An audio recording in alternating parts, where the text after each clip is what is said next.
I meal prep for days like this, when my energy is low. Stick around to see how I prep my bacon, onions, broccoli, and other things.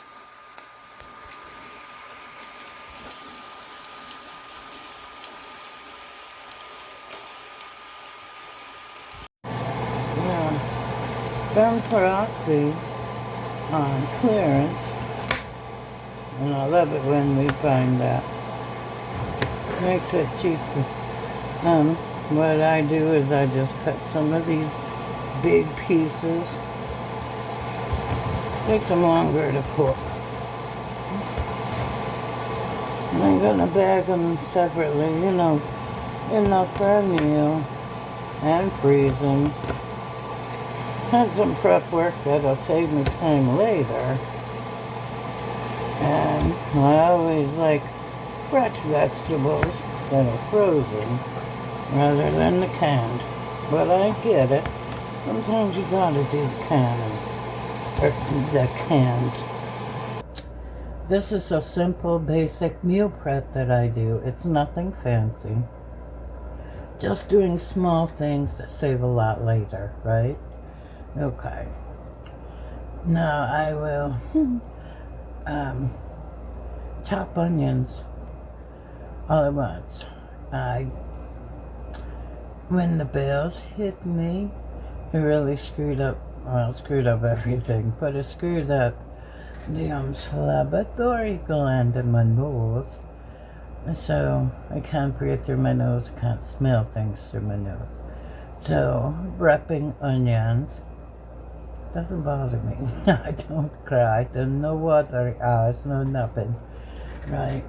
So I like to do lots of onions at a time, chop them up and bag them, put them in the freezer.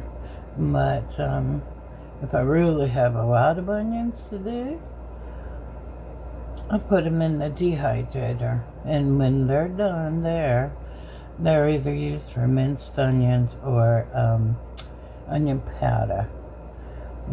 It's much cheaper that way. And bacon.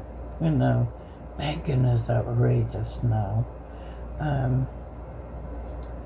I hate cooking a whole pound of bacon, for a week, a couple slices here and there during the week, because it's so expensive, you can't do that. So what I do is I bag it up into little serving sizes that we will need. Usually a pound package goes into 4 servings. And I just bag them up in individual sandwich bags and then place them all in a gallon bag. And you use that, put it in the freezer. That way when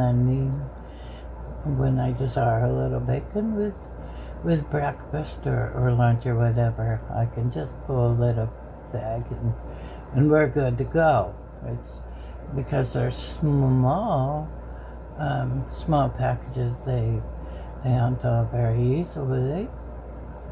Okay. And another thing, the green powder that we do. I know that's crazy. A lot of you won't be able to do this unless you got a dehydrator. But I dehydrate onions and garlic, right? I also dehydrate a lot of greens. Zucchini, spinach, and kale. And I'll blend those 5 together to make the salt-free seasoning for us. It goes a long way.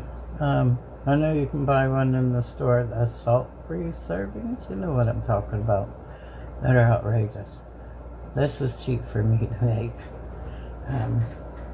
I know everybody don't have a dehydrator, but it's well worth the money. I enjoy them. I have 2 of them. Another one I make is the country gravy. That's a love. This one is real easy to make. I'll pop in the video down here so you can see how I do it. It's real easy to throw together, and then I just throw it in. I recycle the gravy containers and spices. That's the way I buy my spices. Much cheaper. But I use this country gravy for a lot of things. Yeah, it'll make gravy. You use, let me see so I'm not coding myself wrong. 2 tablespoons of butter, 3 tablespoons of the mix, and a cup of water. That'll make you a cup of gravy. Now, a pint of broth can be used in there, right? A pint would be 2 cups. 2 cups of liquid, and then you just multiply 4 tablespoons of butter and 6 tablespoons of this, and you get 2 cups of gravy. So much cheaper and real easy to do. Stores for well over a year. Mine never last that long though. You're gonna make chicken gravy, just use chicken broth.